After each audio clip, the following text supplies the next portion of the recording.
नमस्कार, देख रहे हैं एमडीपी न्यूज। जिस तरीके से लगातार सहरसा की तमाम खबरें आप तक पहुंचाते रहे हैं, हम जानने की कोशिश करेंगे आने वाले लोकसभा की तैयारी किस तरीके से चल रही है।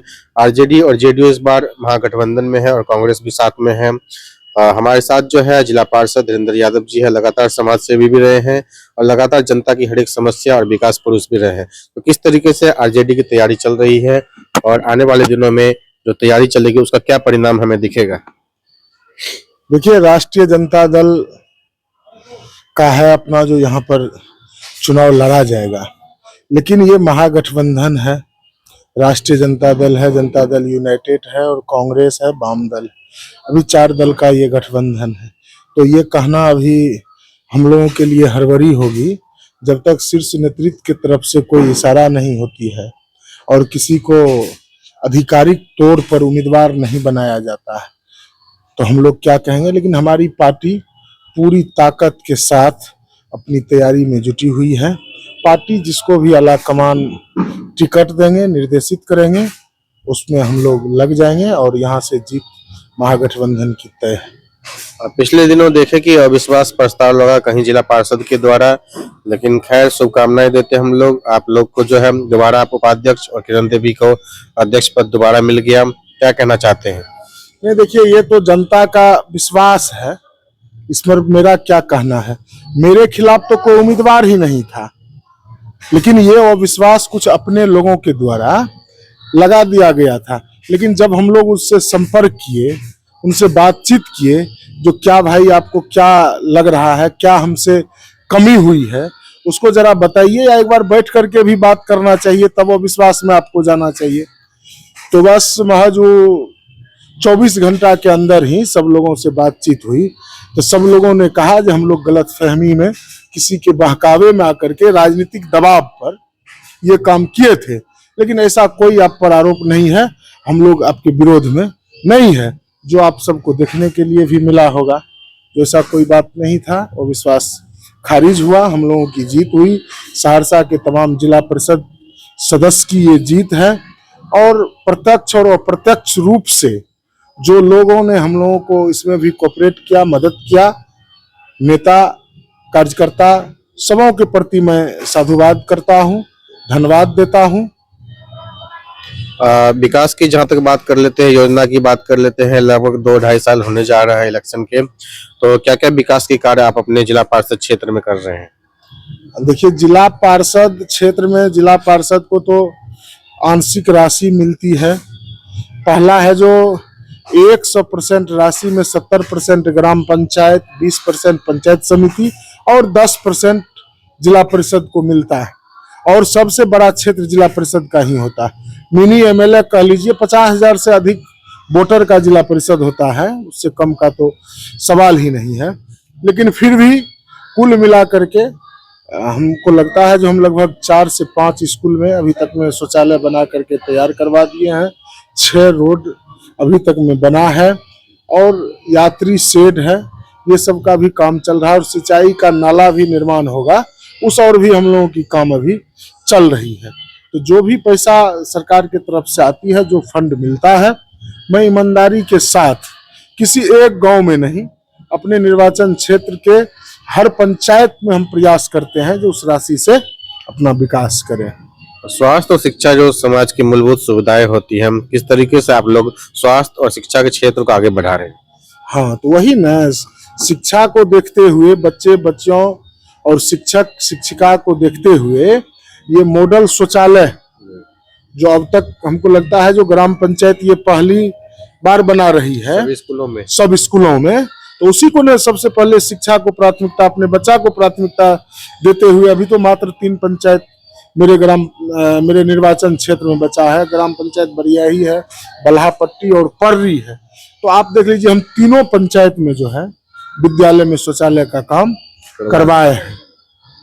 और सड़क जहां तक की बात करें तो लगभग कितना % आपके जिला परिषद क्षेत्र में कंप्लीट हो गया? सड़क नाली की बात करें, सड़क लगभग इस बार मेरे निर्वाचन क्षेत्र में 40 लाख के से अधिक की राशि से सड़क बन करके तैयार है, उसका उद्घाटन भी हुआ है।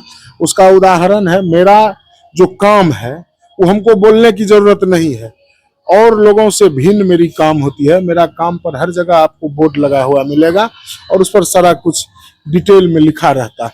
आप जब कभी भी किसी गांव से गुजरिएगा तो निश्चित कहीं न कहीं धीरेन्द्र यादव का बोर्ड आपको नजर आ जाएगा। तो उसी से आप देख लीजिएगा जो काम का क्या गुणवत्ता है और काम मेरे लिए कितना प्राथमिकता है, इस सबको। तो लोकसभा के बाद जो है आने वाला विधानसभा चुनाव है, अगर कोई सीट आरजेडी से अगर यहाँ पे फिक्स होता है, आपको मौका मिलता है तो लड़ने की कोशिश करेंगे आप?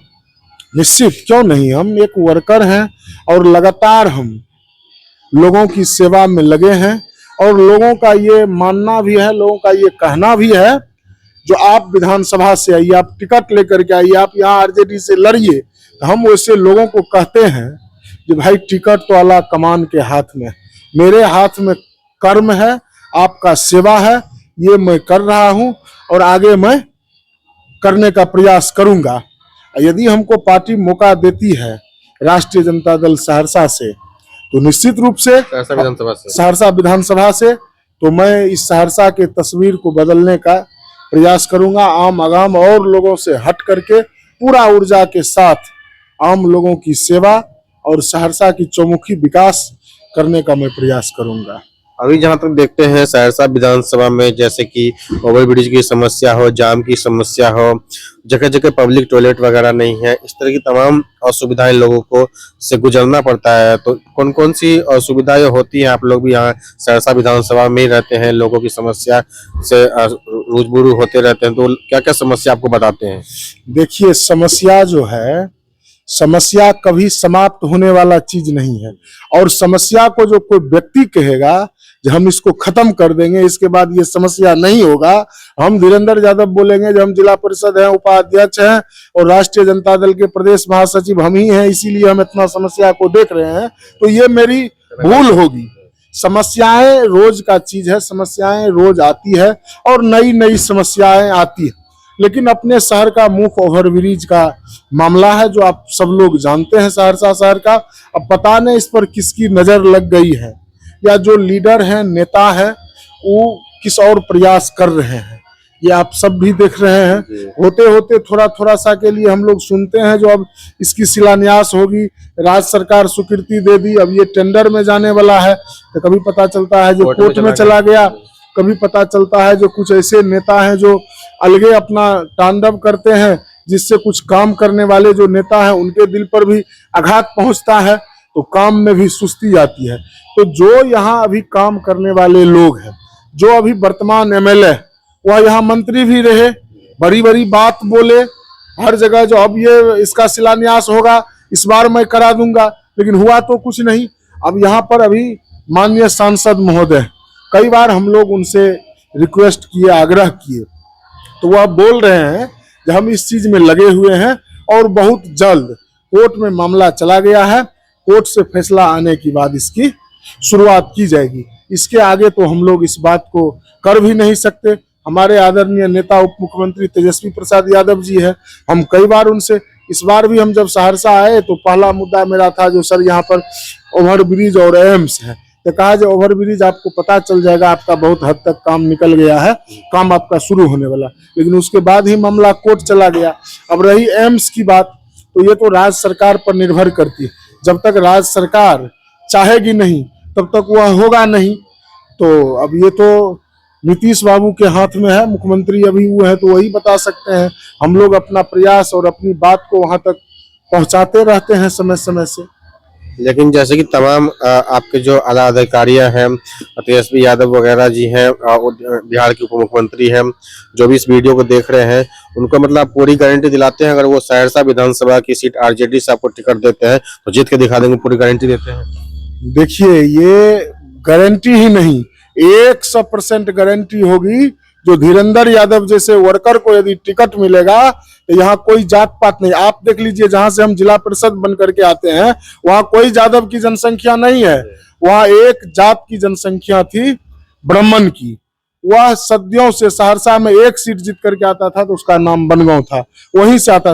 लेकिन हमने जब चुनाव लड़ा तो कोई जाति पार्टी नहीं, इवन जहां ब्राह्मण का वोट 296 गिरा, वह 289 वोट हम ही को मिला। और दोबारा हम इतने मत से, पिछले बार से भी अधिक मत से जीत करके आए, फिर डिप्टी चेयरमैन बने।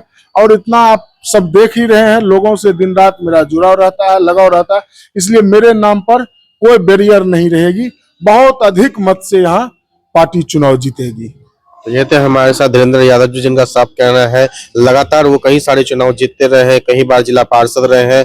अगर आरजेडी इन पर भरोसा जताती है तो 100% गारंटी लिख के दे सकते हैं, सहरसा विधानसभा की सीट जीत कर दिखा देंगे। सहरसा से रंजन जायसवाल की रिपोर्ट।